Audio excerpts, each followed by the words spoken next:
courtesy of ICM partners Ro James on September 25th at the Buckhead Theater in Atlanta. Hundreds of lucky fans will experience the soul and raw emotion of R&B headliner Jhené Aiko and her support act Ro James. As part of the Ford Front Row series, Billboard and Ford are bringing you closer to the artists you obsess over and the ones you should be keeping an eye out for. We caught up with Ro ahead of the action. Ro, you were a military kid and traveled all over the place growing up. How do you think that influenced your sound? I was born in Stuttgart, Germany.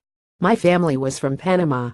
I have lived everywhere from California to Oklahoma to Indiana to New York to Georgia, and every place has a different vibe, and I take a little bit with me.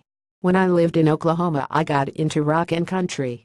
When I went to Hawaii, I got into different types of music. All these different genres contributed to my interpretation of R&B.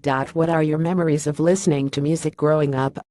My father was big on soul music, so a lot of Stevie Wonder, Marvin Gaye and Otis Redding.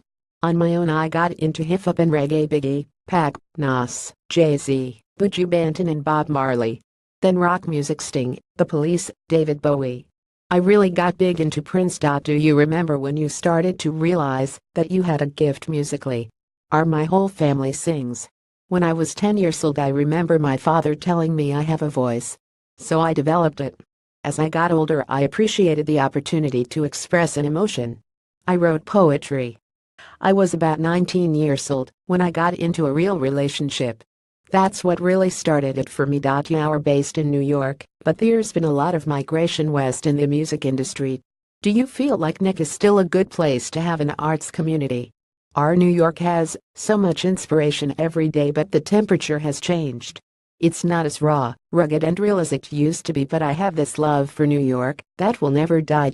You formed a bond with Miguel on Mispis and wrote with him, among others.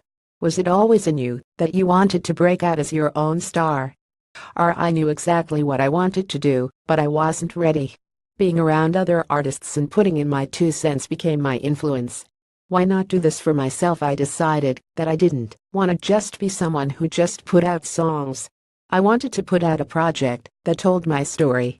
I felt like I had to be so great in order for someone to pay attention to me. I didn't want to waste it. R&B was so oversaturated in the 90s, but you are pushing it into the future. How challenging is that? For a long time, R&B was looked at as a dead genre. But we're bringing a different culture. We've listened to every artist from Bowie to Sting to No Doubt to Red Hot Chili Peppers to Timbaland to Aaliyah. We have no choice but to have a new approach to expressing themes of love in music. Miguel, Sa, Anderson .Paak, Jhené Aiko, these are people bringing about their flavor. It's coming back. R&B is about love, but your music is more provocative. You talk about alcohol, fast cars, etc. Do you consider yourself a rock star? 100%. I don't like to say I'm a rock star, but that's who I am. I don't follow the mold. Are you working on a record right now? I am working on the next album. I can't wait to share it at the top of the year. The first album, El Dorado, was about my journey, where I've been, where I'm at, where I'm going. Since then I've been through a lot of things: breakups, losing friends, making new friends, learning how to be a father every day. I've learned a lot about relationships and how to be a better man. It's going to be more honest,